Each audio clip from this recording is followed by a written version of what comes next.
All right, man. How you doing? I'm good. How about you? Doing good, man. How's life been? What you been up to, man? It's been solid. I've been having a good time. Just having being active, doing school, that kind of stuff. Oh yeah, dude. It's a really funny situation with this podcast. You're actually the first person who ever filled out that form. Really? Yeah. I had this Google form on my channel for people to fill out if they'd be Yeah. interested in being on the podcast, and Yeah.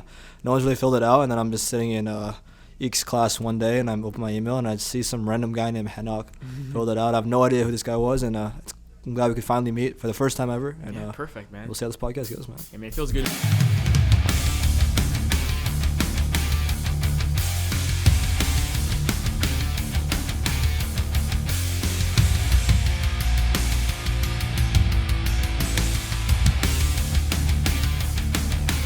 Me in real life, I saw a bunch of your videos.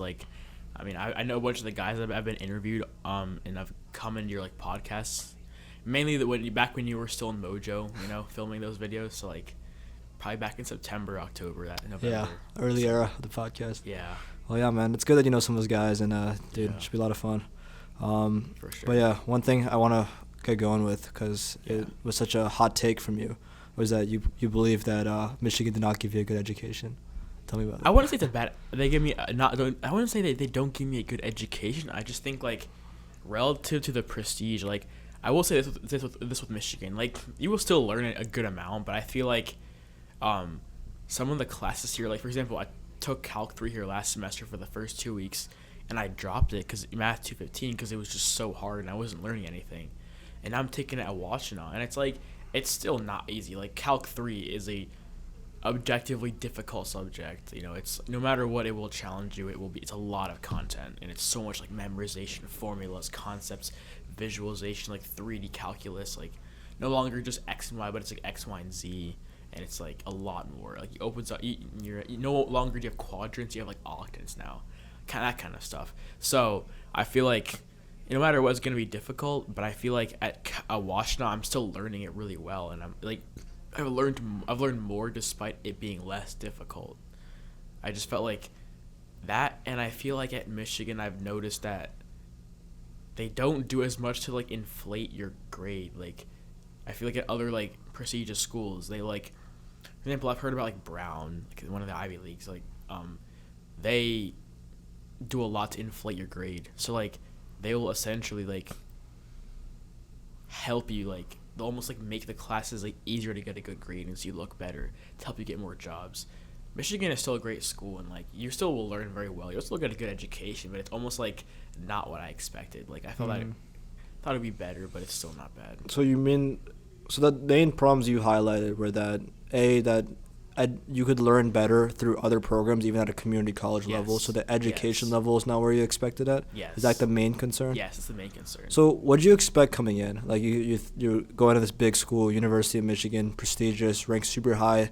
I know you're in IOE. It's a number 4 engineering school. So when you say it wasn't what you expected, when you see the prestige in a school, what do you associate prestige with? See, I didn't realize that prestige just means it's more attractive to job recruiters and it looks better on a resume. So it's you're gonna have almost having that school will have almost more pull on your resume. That you're gonna be more attractive to job recruiters. I didn't realize that it doesn't necessarily mean that you're going to have better professors or professors that teach better GSIs. Because I noticed a lot of the professors here, a lot of them, especially the ones that have tenure, typically they will not teach that well or not lecture that well because they're more focused on their research, and it makes sense because that's they're doing such groundbreaking research for the school that it's almost I guess they're not gonna focus as much on the teaching aspect.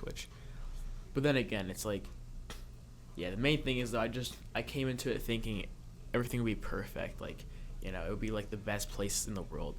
It's a great place, but it has its flaws as well.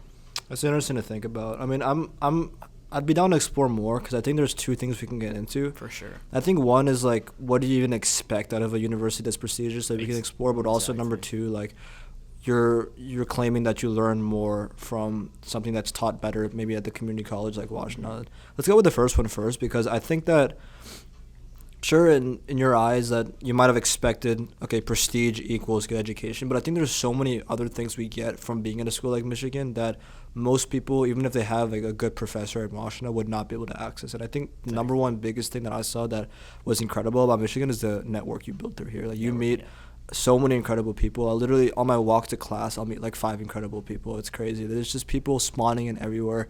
I've noticed here more than like anywhere else that I've ever been is that almost everyone I encounter and meet and talk to is like really passionate about something in life. And I feel like everyone here is just like driven by default. Even people who enjoy like going out and enjoy other fun parts of life also have some kind of like inner drive in them and they want to still achieve things in life. And I feel like, sure, you might think of a good university is also having good professors, which that's a fair point. But I feel like when I look at all the universities around the U.S., I think what really defines one is like the people you encounter through there. I feel like you learn a lot more from just like your day-to-day life, your activities you do, the opportunities you get, you know, going to, there's like millions of clubs over here. There's so many things you can get into here, and you'll just literally find people spawning in that are so cool that will be down to do like almost any of your interests that you're passionate about. And I think that's something that's so cool about here that I really feel bad for people who can't access something like Michigan, you know, who go to the community college, who wouldn't be able to access that, you know. And I have a lot of friends that have even gone to community colleges, like through other friends I had there. And sure, like the professors are good, but there's almost like no social life there. It's almost so difficult to build that. And I feel like what we have here is special. And there could still be flaws, but I still think that I'm extremely grateful for being here. And I even think that, honestly, Michigan might be better than a lot of Ivy League schools because I think, in my opinion, from talking to friends that have gone to some of the most elite schools, including Columbia and Brown, is that sure they're great schools. I'm sure they're having a great time there, but the only problem there is that it's really hard in the application process to get a good body of students, and like there's so many different things you have to look at, and it's hard to you have 100,000 applicants coming in. Like how do you decide who's coming in? A lot of schools look for like the numbers, right? Who has the highest GPA, who has the highest grades, and that often like filters a lot of people out. But something I noticed that was unique about Michigan is that the people here seem to be extremely well-rounded, that they're not just like laser-focused academic weapons. And I feel like because of that, it's a prestigious school, but you also have access to all these incredible people. You know, I think because of that, like, okay, sure, the professors might be like exactly the same or whatever, but I still think there's something special about the school. So I definitely agree with you. You definitely got a spot on there. Like, I've definitely noticed that a lot. I didn't quite know how to say it, but like the networking here is so good. Like everyone is in the same boat. We all want to network. We all want to like get to the next step. You know, we all want to get the jobs, get the internships. Like we all want to work together. And I feel like at a lot of these Ivy League schools, I have a friend my friend's sister is a year older than me. They both went to my high school, but like my friend's sister last year when we were seniors, my friend would talk about how she hated UPenn because she said that the people were not good. Like they were kind of cutthroat and like kind of just like low-key just like snobby, like especially like a lot of the Wharton kids, because I think she's a biology student, but she took some business classes or is trying to do business as well, and like she's taking classes with like Wharton kids, and it's like a lot of the Wharton kids can be like the stereotypical like rich like legacy kids that are kind of like spoiled and like, you know, cutthroat and like very cliquey. So it's almost like schools like those, like they might not be as like social. You can't make as connections as easily because people are almost like, I want to succeed. I don't want to see you succeed. Like, I feel like that attitude is very common and very prevalent amongst like the top universities. Like, they are so competitive. Like, they actually sent out this like. Bring the mic a little bit closer to you. Yeah. You can move it if you want on the table. Yeah. They sent out this survey once to these people, like these Ivy League students, and it was like the two options were either you make $120,000 a year, but all your classmates make $100,000 a year, or you make $200,000 a year, but all your classmates make like $220,000 a year. And they obviously chose the first choice. Like, they'd rather make less, knowing that their classmates are doing worse than them. So they'd rather feel that sense of like, I'm on top, you know. But I feel like with Michigan, it's like there's still some of that because it's an elite school. Like, you're gonna have that at any elite school. But I feel like in Michigan, the students are like almost like, let's just succeed together. I want to see you succeed. I want to see myself succeed. Like the teamwork, you know. Mm-hmm. Yeah, that's definitely true. And I think that we can generalize populations because they tend to select a certain kind of person when they do that. But I think that at these schools are huge. There's like so many kids here that I've met people that are really competitive. I've met people that are not competitive at all. I feel like we do really see the whole spectrum here, and I've never attended an Ivy League school, so I wouldn't be able to tell what people like. I mean, I'm sure it makes sense there'd be competitive spirit there, but I feel like wherever you go, you'll be able to find all kinds of people. Exactly. And over here, it's interesting because every person I meet is like so different. Like it's easy to generalize the whole population that everyone's like cutthroat, everyone's competitive, and I think some degree of competition is great. Like I love competition too, and in a healthy way. And you said that there's this nice nature of like competing together and winning together, which is cool. But I don't know. It's almost like every person I meet is different, so it's like difficult to categorize like entire population. It's like everyone's so cutthroat, everyone's so competitive. But it is interesting to hear those experiences from some of your friends.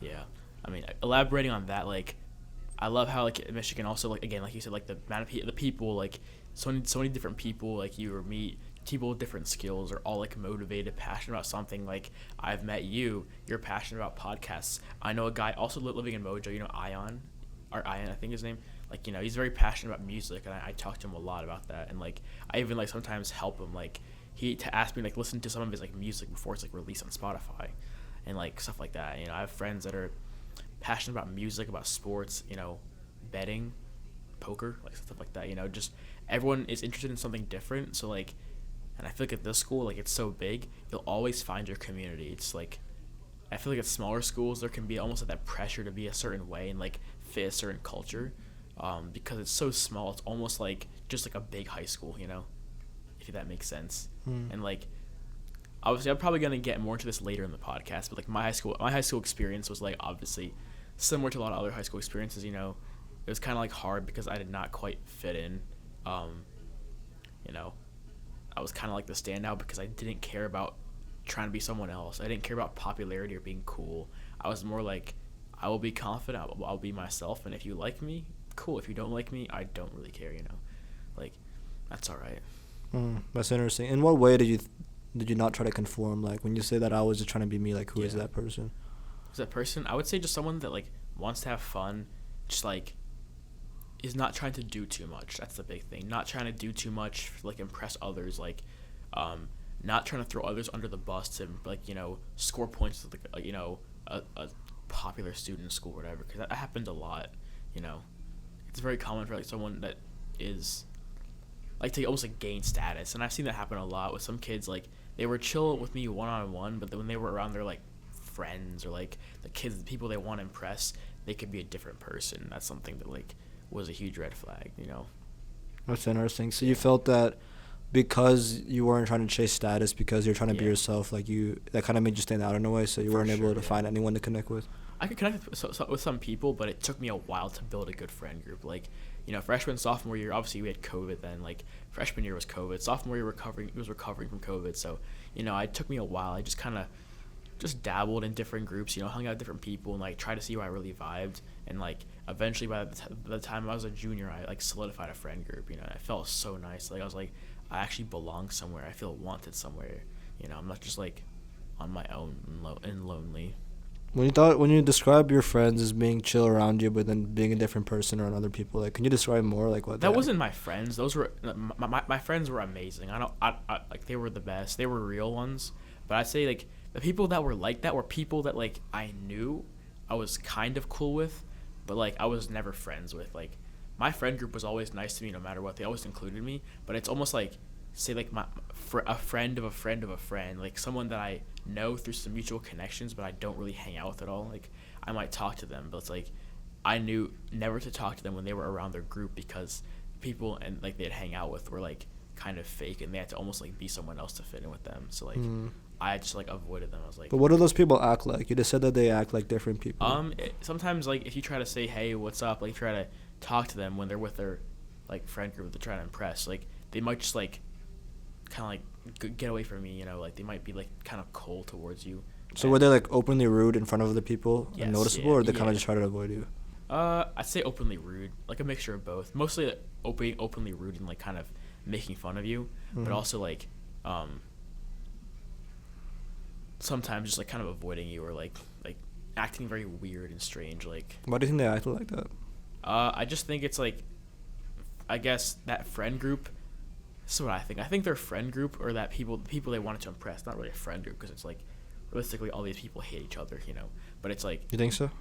yeah, they're Why not. is that? I think they all are just like fake, and like I think a lot of them were trying to be someone that they weren't, and they were not satisfied with who they were deep down, and so that insecurity would like sort of like come out as like being mean and angry, and so. But I feel like they would do a lot of like fun events, like maybe they're having a lot of parties, and they want to get invited to the fun party, and they know that that's the only group of friends that they can really be around. So it's like they think either it's these people or no one. It's like I want to be with somebody. I want to feel a sense of belonging. Like I want to feel a sense of status. So it's like I'm willing to do all this to have status and like feel power and like have fun.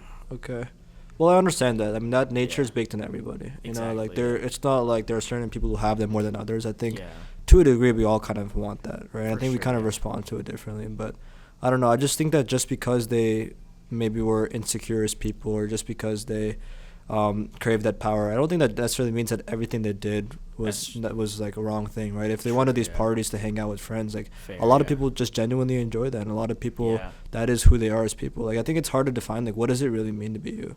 Like how do we not know that like everything we're doing secretly in the background is somehow baked by this desire for power? Exactly. Yeah, that's something I've wondered too. It's like what really is you? Like obviously I don't want to like criticize them too much. Like I mean, I enjoy parties and hanging out with friends, but it's just like when I saw their behaviors, I was like, it's interesting, What like, behaviors? Like just the rudeness toward you? Yeah, the rudeness and almost like I heard from some other friends that maybe were not as like popular or well respected or like well known in school, that they had some bad experiences with them, like similar kind of experiences, more like a lot more direct rudeness, or like can you give an example? Like getting bullied or like getting like told something mean by them. Like I had some people tell me like, yo, this kid was saying this to me, or this kid was targeting me.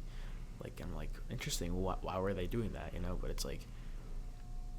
Because where I grew up was a small town, and it was like if you're not as well known, a lot of people can show their true colors. Like if you're well known, like a lot of times they like stay away from you because they like know that you can like if you know your way around town, then you like have a little more respect, and like it was such a strange dynamic. I feel like it's definitely different here. I feel like here it's more like if you just do your thing and you're chill, no one's gonna really like mess with you. But yeah, it's hard to describe it. Like again, like you said, no one really knows like what it means to really be you. Like we all have behaviors that are fueled by trying to be like everyone else. Like we all try to conform to some degree. It's like you're never fully a conformist. You're never fully an individualist. It's almost like there's a mixture of both natures in you. Yeah. It's like how much do you want to be individualist? How much do you want to be an individualist, and how much do you want to be a conformist? Interesting. Yeah. I have a question. Like, do you think some people are inherently bad and some people are inherently good? No, I would say, yeah. Again, like, not all their behaviors are bad. It's just like I found it very interesting, and I didn't really agree with it. But like, I think some people maybe are inherently bad, but I think for the most part, people are inherently good, and the people that are bad are usually people that were good that had bad experiences and just are angry about something and just were really unlucky with their circumstances in life. But I think some people are just born bad, because you always wonder. Yeah.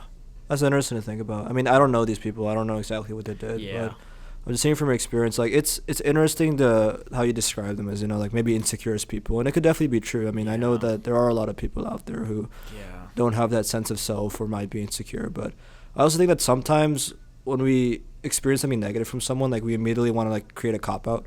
And we'll immediately say that, oh, it's because of that reason. It's because they're insecure. It's because they're bad people. And, I've also been treated badly in the past. And when I've dug and explored that, I realized there were maybe reasons behind that. Maybe there's some things that I did. And when I realized that, when I have like a shift in perspective that it's not them who are the monster. We're all kind of monsters slightly in the inside. When I looked at myself, I did notice that when I took ownership of like what was I doing to trigger that, because honestly, like 99% of those people don't go around just like being rude to a lot of people. And don't get me wrong, there are a lot of just rude people. I've encountered rude people all the time that for no reason will just kind of be rude to you or say something to you and usually just brush it off. But sometimes a lot of people, when they are rude to certain people, there's often like information that can be gained there. And when I started to change that perspective and see like why were people treating me that way, and I kind of internalized that, I was able to take ownership of that and actually change things about me to prevent that. Because there's a delicate balance you can't draw. Just because there's it's really weird to think about, like, what does it mean to be you. I know we've been exploring that, Yeah.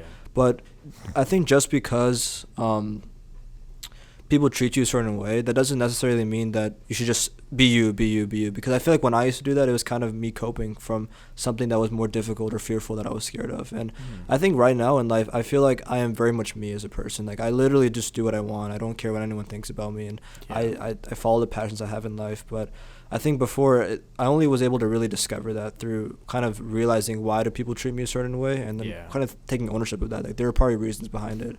It's not that they're inherently people who are insecure. I mean, we're all insecure on the inside. For And sure, yeah. I think we all have 50% good and bad. And I think it's just that's an interesting perspective change I had about the world around me. That Yeah. some people, it's easy to just call people, oh, they're just evil people because they treated me this way, you know? Yeah.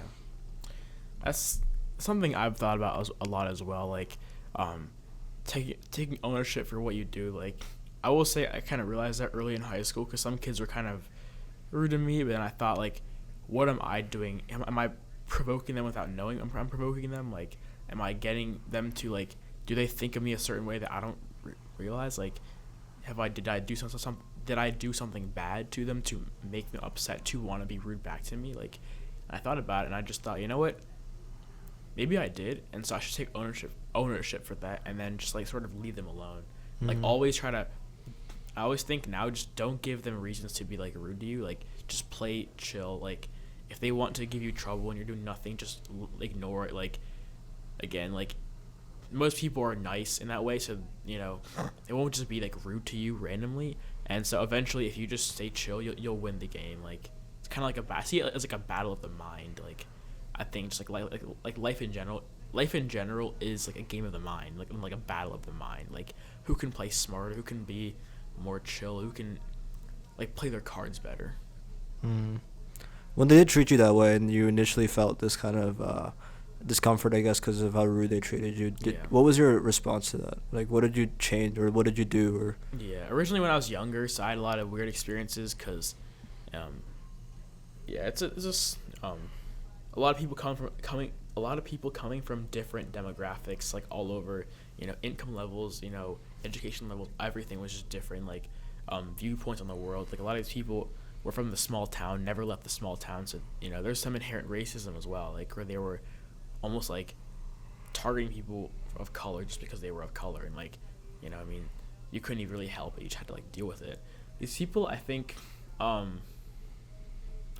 at first in, like, middle school, when I first started happening, I was just, like, unsure of what to do, so, like, I just, like, lashed out and got angry and attacked back. But then I realized, like, hold up, like, now it's almost like I equal the playing field. Now they can say things about me, I can say things about them, so, like, I can't get them in trouble because I did something bad too. I retaliated, and that's their goal. They want to get you to retaliate so they can get you in trouble. And at first that confused me. Like, why are you putting in all this energy to get a reaction out of someone? But in reality, like, just some of them have nothing to lose. Like, and so when they have nothing to lose, that's dangerous, you know, because they're gonna do some really strange things. I realize. So, yeah, they would try to get reactions out of others, but the best way is just to deal with that. I realized over time, just ignore it, laugh it off, maybe say something weird or something just, like, unexpected, and eventually they'll probably just give up and say, this kid won't even give me trouble. Like, I can't annoy this kid. Like, you know, I can't get what I want out of this person. I'm gonna move to the next person. So. What about later on though, like in high school? Like, how did you respond to that? Yeah, just like that, like being more chill. Like, What do you mean by being more chill? Like, again, like laughing it off, kind of just like, if they want to say something rude to me or, like, almost provoke me, just brush it off. Maybe just walk away. You know, don't even go near them. Like. Yeah. So why were you around them in the first place if they treated you that way? A lot of it was because I had some, like, people that I knew that were around them, and I just was inexperienced, and, like, I was kind of just a young, like, naive person. I was very naive. I was very inexperienced. I thought it was, like, normal to just get teased, but then I realized, like, maybe this is not so normal, and if I don't like it, you know. Also, I didn't have the confidence to, like, step away. Like, you know, I didn't want to. I was so scared of other people thought about me. Like, I didn't want to be seen as, like, the person that was scared of someone else. Like, I didn't want to leave because I thought they would think I'm a coward. They think I'm like a scared guy. I'm like a chicken, but I was scared of what other people would think about me. But then eventually I matured, and like especially junior senior year, I thought to myself, I don't care what others think about me. Again, like you said, just do your thing, like vibe, like do what you're passionate about, and just like cancel out all the noise. So do you think the decisions you made early on were the wrong decision? Yeah, I just think out of lack of experience, I made the wrong decisions. But I think, like anything in life, you will be inexperienced at one point. You'll gain experience, and then with that new experience, like you can make better decisions. Got you. So what changed in your year?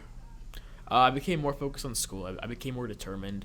My dad sat me down, had a talk with me. He's like, "Hey, I believe you have potential. Just really work hard. You don't want to regret this later on in life. So like, work hard on your education now, because this matters. This is how you set up a future for yourself. So you can get into a good university." And I'm so happy I did that. And so I became so focused. I didn't even have the energy to put to that to put. I didn't even. I had no energy left to put towards like pointless stuff. I was just so dialed in. I was like, I can't even like. I was almost like improving my life in all aspects. Like I became focused in more on my physical fitness, like school, personal, like relations. Like I was a little bit more mature.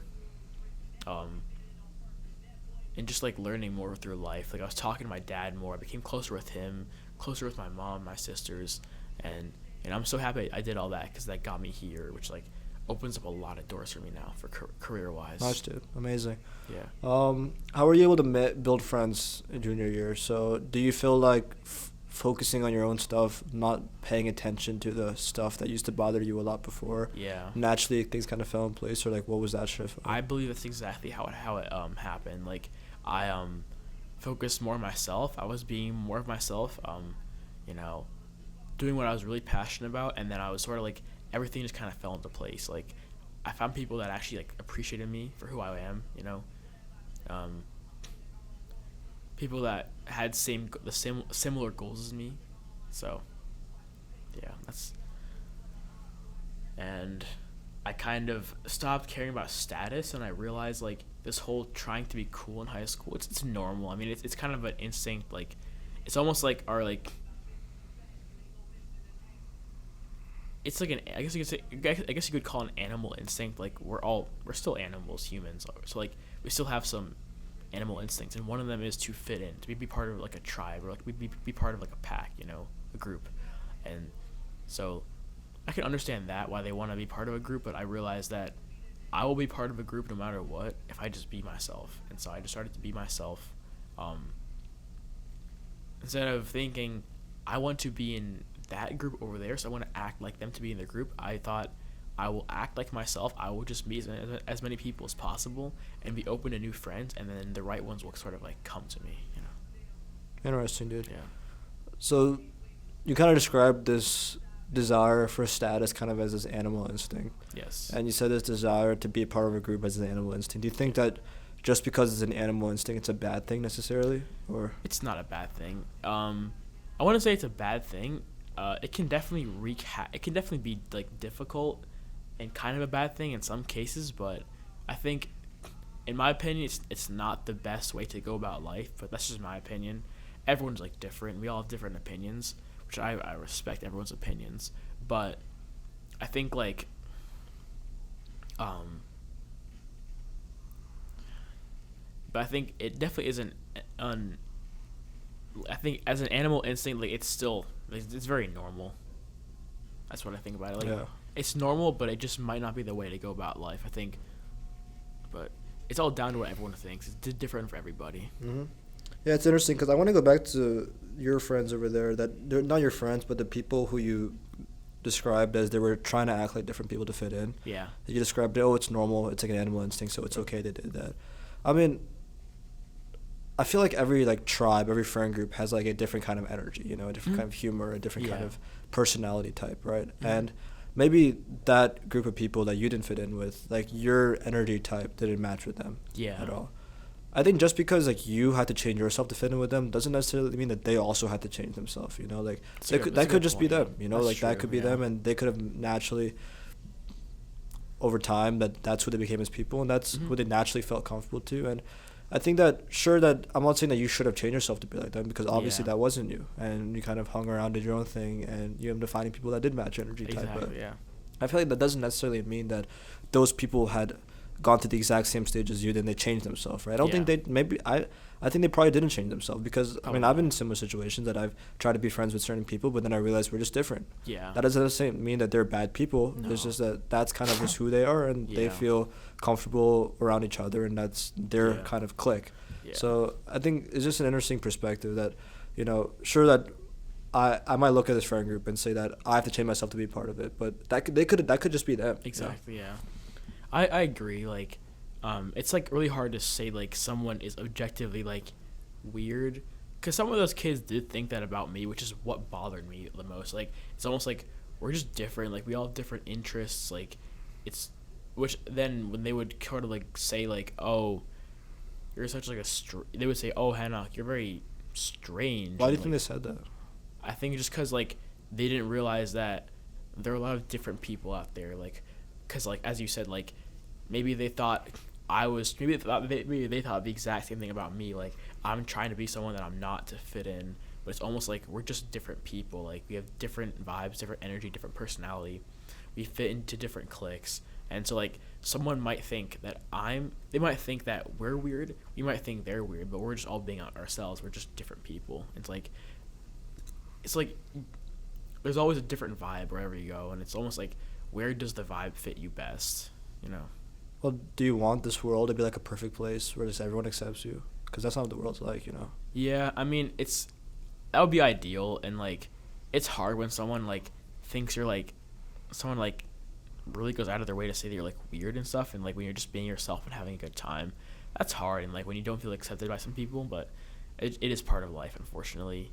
But it was definitely different because it was a small town, so like everyone knew everyone, and so like Yeah, that's a difficult situation. yeah, so that's the thing. Like, you really couldn't escape it. Like, there's a lot of drama, and like everyone was like talking about you or knew about you, and like one of the hardest parts was like there were just less personalities, like less diversity, so it was almost like very few people, so therefore a lot of these people didn't realize that there's a whole world out there. They just haven't seen it yet, so they thought everyone is like one of like three personalities, when in reality there's like an infinite amount of personalities. Right. Yeah, I feel like your situation is interesting. You have a small town, Yeah. and you're kind of forced with a decision to make, that you can either be yourself, do your thing, and then enjoy your life your way, Yeah. and no one's going to accept you, or you could change yourself and be accepted. And I Yeah. feel like that's a decision that you kind of had to make. And Huge decision. there's going to be a downside to both of them, For you know? sure, And yeah. if you be yourself or do the things that make you happy, then sure, people won't accept you.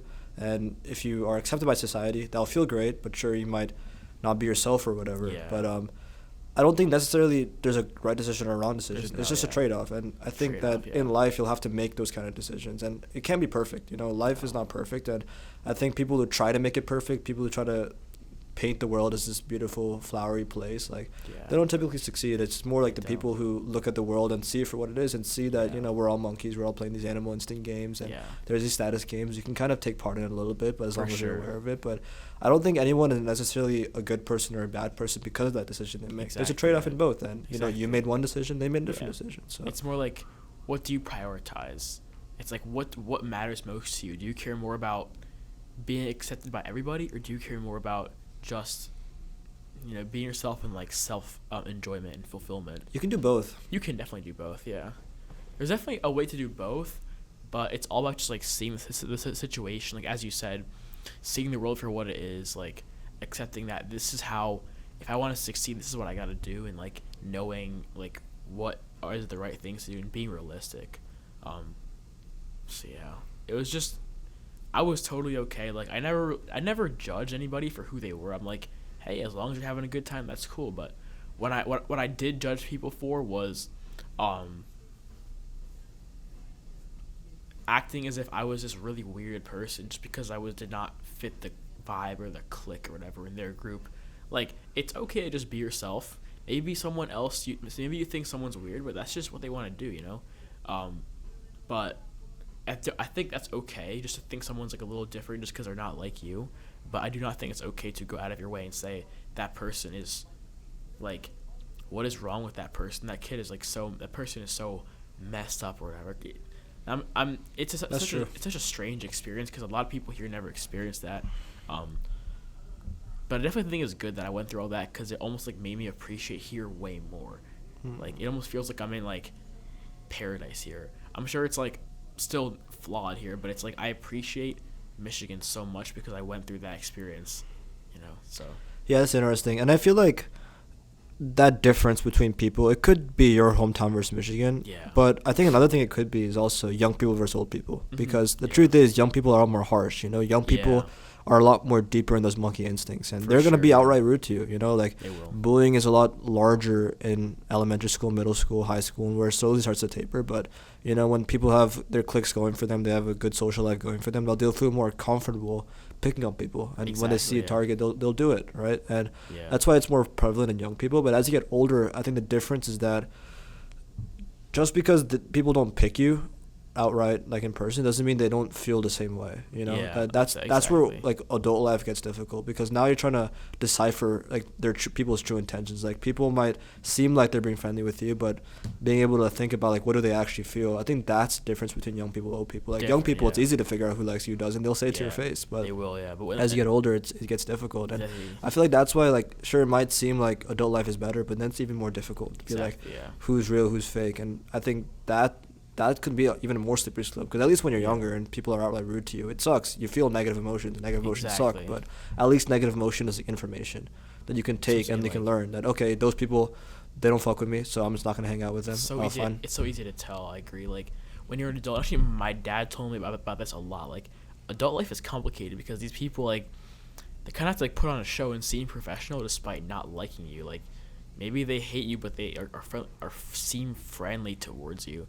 So you have to almost like think like through their behaviors, do they like you or not? Like, it's almost like you have to like look at their actions, not their words. Yeah, it's definitely really difficult, and human nature is always going to be a difficult thing to decipher. Yeah, man.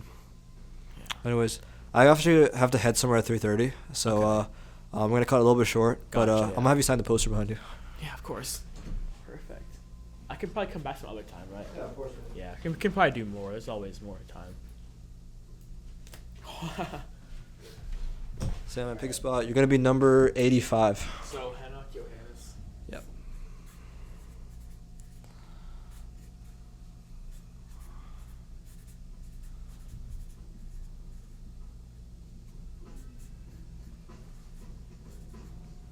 Number 85, bro.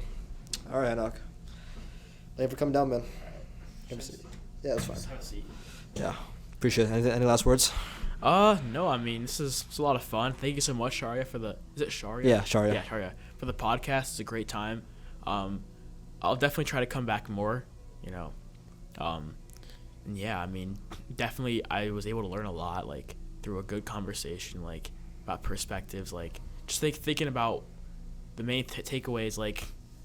You might think someone is weird, but it's almost like that's just who they are, maybe, and that's just what they prioritize, and you're just different than them. It's not like they're weird; they're just different than you. Yeah. And also, like, thinking about what did I do? Like, there's always two sides to the story, as they say. Like, there's always two sides to the pancake. Is the saying? Yeah.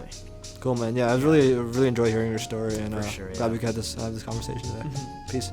Yeah. If you enjoyed that video, then I guarantee that you'll enjoy this video right here. Make sure you click here to watch that video, and don't forget to like and subscribe for more. It is the best way to support the channel, and I'll guarantee that I can get better guests, better production, and make this the best podcast.